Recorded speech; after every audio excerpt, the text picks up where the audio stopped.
이 프로그램은 12세 미만의 어린이가 시청하기 부적절하므로 보호자의 시청 지도가 필요한 프로그램입니다.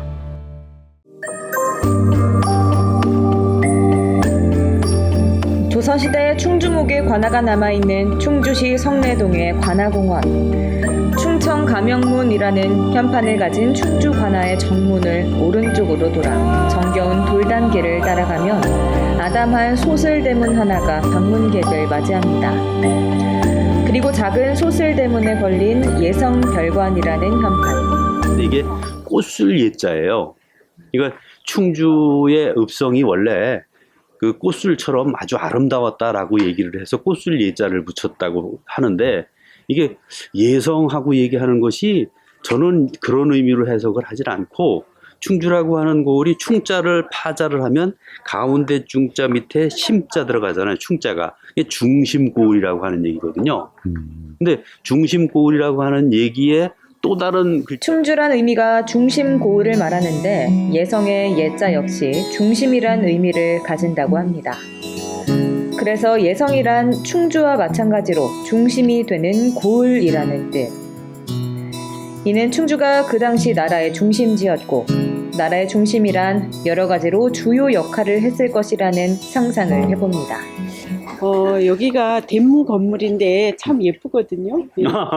그런가요? 네. 이제 단청들을 좀 하고 이래서 예뻐 보이는데, 지금 이 문이 그냥 우리나라의 기본적인 그 문의 형태죠. 그냥 대표적인 그 문의 형태인데 가운데를 좀 높이고 이렇게 양쪽을 낮춰서 만든 세 개의 문, 이런 것들을 이제 소슬 삼문하고 얘기를 하는데, 소슬 삼문의 아주 대표적인 모습입니다. 이런 것들에 현판이 딱 걸려 있는 모습이니까 뭐 관아 건물로서 이 정도 격은 당연히 갖춰야 되죠. 가운데 지붕을 우뚝 솟게 지은 대문을 소슬대문이라 말하는데, 높은 기둥을 세웠다고 해서 고주대문이라고도 불렸다는 충주 관아의 소슬대문. 이 소슬대문, 왼편으로는 충주 관아의 중심이 되는 청령헌의 품격 있는 자태가 보이고, 그 오른편으로는 청령헌보다 비록 규모는 작지만 화려하지 않은 단청으로 멋을 낸 건물 하나가 방문객을 맞이합니다. 근데 그 이유는 토지가 실제로 토지대장을 떼어보면, 그리고 건물에 걸린 재금당이라는 현판. 보통의 그 동원 건물, 여기는 재금당은 단청이 돼 있고 네. 동원과는 단청이 지금 안 돼 있잖아요. 그렇죠. 그 차이가 뭔가요? 저쪽 동원은 이제 사또가 머무르는 공간이고 직무 공간이니까 단청을 안 하는 것이 맞고요. 그러니까 백성들한테 사치스러움을 보이면 안 되잖아요. 반면에 이쪽 재금당은 단청을 해야 되는 건물이에요. 왜 그러냐면 이쪽 충주고을을 오고 가던 관리들이 여기에 머무르면서, 아니면 외국의 사신들이 와도 여기에 머무르면서 이 충주 지역에서 하룻밤 쉬고 또 움직이고 이제 이런 공간이거든요. 그러니까 이거는 관리들이 머물렀다가 가는 공간, 그러니까 휴식하는 공간. 이러니까 여기는 좀 화려하게 단청을 하고 대접을 좀 잘 하고 이래야지 충주의 이득이 되는 거잖아요.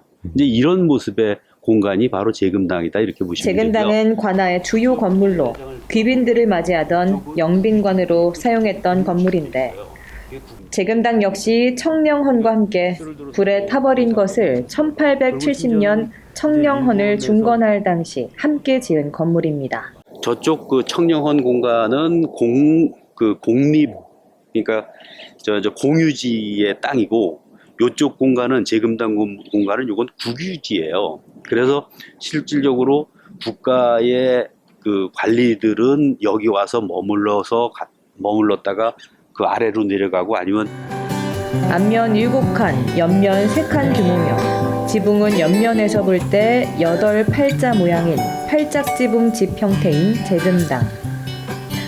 이 재금당 역시 청령헌과 마찬가지로 최근까지 중원군수의 집무실로 사용하다가 1983년 원형을 살려 지금의 모습을 갖추게 됐습니다. 거기서는 지금 이제 이 건물이 통곡청각이라고 합니다. 재금당을 뒤로하고 오른쪽으로 돌아가니 마치 조선시대 잘 지은 민가와도 같은 건물이 나타납니다. 이 집의 이름은 산고수청각. 집의 규모와 형태는 전면이 4칸, 측면은 1칸 반으로 구성되어 있으며 맞배기와 지붕의 형태를 갖추고 있습니다. 이 건물은 당연히 제금당에 머무르는 분들 아니면 여기에 머무르는 사람들의 어떤 음식들을 당연히 준비를 해야 되고 그런 것들을 여기서 안 하면 할 곳이 없잖아요. 간청에서는.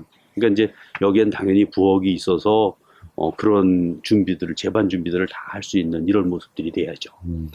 그리고 이제 여기서는 그런 모습으로 가는 거고 지금 저쪽 공간은 또 다른 일의 공간이니까 이제 이해를 하시면 될 것 같고요.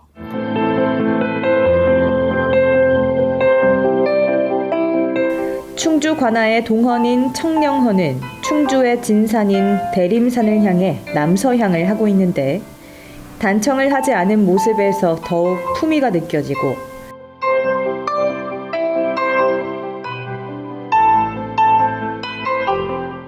제금당과 산고수청각은 지어진 지 150여 년의 세월이 지났음에도 아직도 나라의 귀한 손님을 맞을 준비가 되어 있는 듯합니다.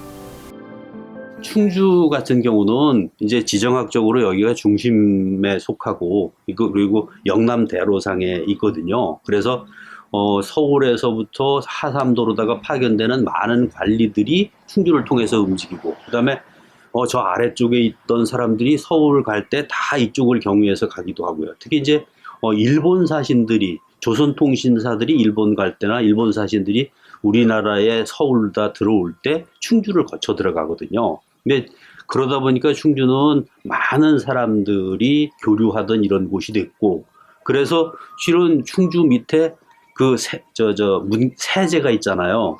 그 세제 밑에 있는 동네를 경상도 문경이라 그래요. 그러니까 문경은 경사스러운 소식을 듣는 곳인데 경사스러운 소식은 어디서 전하느냐?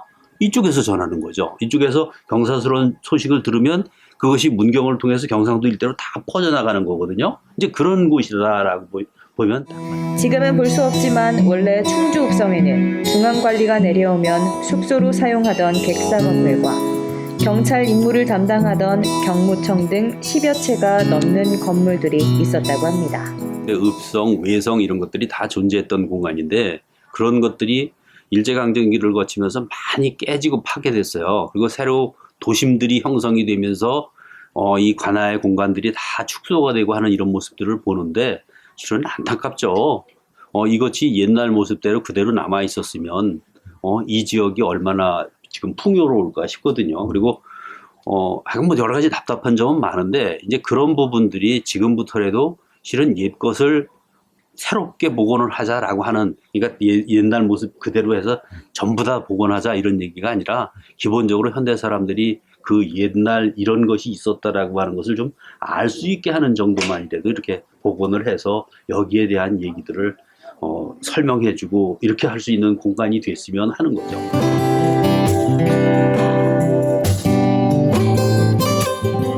(2023년에) 다시 찾은 충주의 관아공원.